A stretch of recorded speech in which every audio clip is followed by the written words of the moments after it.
વિદ્યાર્થી મિત્રો, અહીંયા આપણને પ્રશ્ન આપવામાં આવ્યો છે, જો વર્તુળની ત્રિજ્યામાં 10% ઘટાડો કરવામાં આવે તો તેના ક્ષેત્રફળમાં ખાલી જગ્યા ટકા ઘટાડો થાય.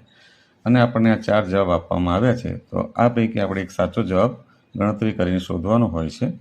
તો વિદ્યાર્થી મિત્રો, આ પ્રકારના પ્રશ્નની અંદર ગણતરી જો આપણે કરવા જઈએ તો ખૂબ જ લાંબી હોય છે, પરંતુ પરીક્ષામાં આપણી પાસે આટલો બધો ટાઈમ હોતો નથી. એટલા માટે આ પ્રશ્નની ગણતરી સરળતાથી કરવા માટે આપણે એક સૂત્ર યાદ રાખીશું, જે સૂત્ર છે વર્તુળના ક્ષેત્રફળમાં થતો ઘટાડો ટકામાં બરાબર, સૂત્ર રાખીશું યાદ આપણે, કે 2a - a²/100.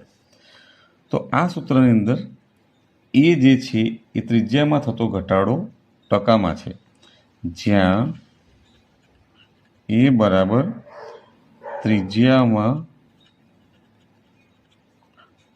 થતો ઘટાડો ટકામાં લેવાનું રહેશે.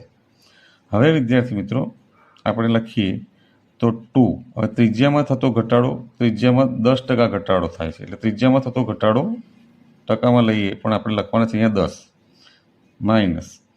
હવે આપણો એ બરાબર 10 છે, એટલે અહીંયા આગળ a² જગ્યાએ આપણે લખીશું 10નો વર્ગ અને છેદમાં 100. એટલે 2 × 10 એટલે 20 થશે, માઇનસ 10નો વર્ગ 100 થશે, છેદમાં 100 બરાબર 20 માઇનસ 100 × 100 એટલે જવાબ આવશે 1.